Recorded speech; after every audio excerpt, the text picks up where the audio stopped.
धार जिले के धामनोद नगर के निकट ग्राम खलखाट में मंगलवार सुबह नर्मदा बचाओ आंदोलन की नेत्री सुश्री मेधा पाटकर के नेतृत्व में 15 ट्रैक्टरों में बैठकर 200 से अधिक नर्मदा घाटी निर्माण के किसान, मजदूर, मछुआरे, पशुपालकों के प्रतिनिधि ट्रैक्टरों की रैली में और अन्य वाहन जोड़कर बड़वानी जिले के अंजड़, मड़वाला, तवाना, ठीकरी होते हुए पहुंचे, जहां आंदोलन किया गया जो करीब 2 घंटे तक चला। यहां से ये काफिला धर्मपुरी मनावर की ओर निकल गया। इस वाहन रैली का मकसद है केंद्र की मोदी सरकार द्वारा घोषित किए गए 3 कृषि कानूनों का विरोध करना, साथ ही किसानों के लिए बिजली महंगी करते हुए सब्सिडी खत्म करने वाले बिजली बिल का भी विरोध करना है। दिल्ली की सीमा पर बैठे हुए लाखों किसान मजदूर, राज्य में संघर्ष चलाने वाले किसान मजदूर और शहीद हुए किसान सभी का समर्थन करना है। महिलाओं ने अपने गीत और नृत्य द्वारा किसानों में जोश भरने का कार्य किया। इस रैली में दिल्ली आंदोलन में शरीक होकर लौटे मध्य प्रदेश के किसान नेता केदार पुरोहित, समाजवादी विचारधारा के राम स्वरूप मंत्री के अलावा धर्मपुरी विधायक पाचीलाल मीणा, धार जिला कार्यकारी अध्यक्ष कमल किशोर पाटीदार, इंदर पाटीदार, युवा कांग्रेस धार के उपाध्यक्ष पद के युवा नेता राहुल डोंगरे, विधानसभा अध्यक्ष जयपाल सोलंकी सहित कई कांग्रेस नेता मौजूद थे। वहीं एसडीओपी एनके कंसोटिया, धर्मपुरी तहसीलदार योगेंद्र सिंह मौर्य, धामनोद थाना प्रभारी राजकुमार यादव सहित करीब 5 थानों का पुलिस बल मौजूद था। धार न्यूज मध्य प्रदेश के लिए धामनोद से संवाददाता अजय वर्मा की रिपोर्ट। संयुक्त किसान मोर्चा की कोर कमेटी के सदस्य के नाते नर्मदा घाटी के किसान मजदूरों को लेकर चल रहे हैं। हमने 4 साल से जो अखिल भारतीय संघर्षों का समन्वय किया, उसके तहत हमारी मांग रही संपूर्ण कर्ज मुक्ति और हर उपज का सही दाम, जिसमें फल, सब्जी और दूध भी शामिल होना चाहिए, केवल अनाज, तिलहन दलहन नहीं। लेकिन अभी जो 3 कानून लॉकडाउन में संसद चालू न होते हुए थोपे गए हैं, जिसमें संविधान का भी उल्लंघन है, राज्य सरकार के अधिकारों को मोदी सरकार ने छीना है और किसानों की जमीन और आम जनता की अन्न सुरक्षा अडानी और अंबानी जैसे बड़े बड़े उद्योगपतियों की घुसपैठ से छीनी जाएगी।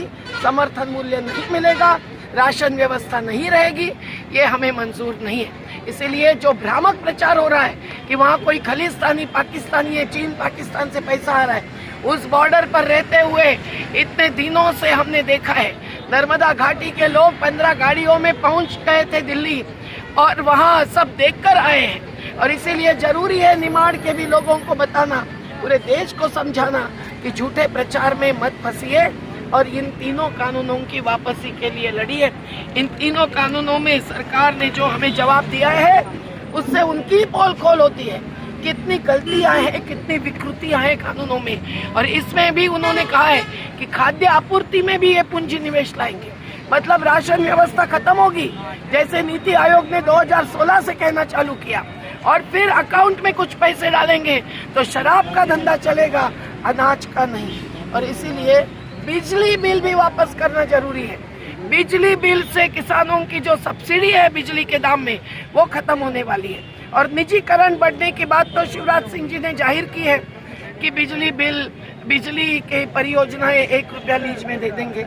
अब ये कहते हैं कि मंडियां खुलना, बाजार हुआ तो कहीं भी जाकर किसान बेच सकते हैं। शिवराज सिंह जी ने घोषित किया कि मध्य प्रदेश में अगर कोई भी बेचने के लिए आएगा बाहर का व्यक्ति, तो वो जेल जाएगा। तो आप समझिए, उपज के दाम पर हमें कानून चाहिए, एमएसपी पर कानून चाहिए। कोई अगर एमएसपी नहीं देगा तो उसको जेल और जुर्माना करने वाला कानून हम मांगते हैं, वो कानून नहीं ला रहे हैं। और ये 3 कानून अडानी अंबानी के लिए ला रहे हैं, जिस अडानी की कमाई हर रोज 384 करोड़ है और जिस मुकेश अंबानी की कमाई 1085 करोड़ प्रतिदिन की है।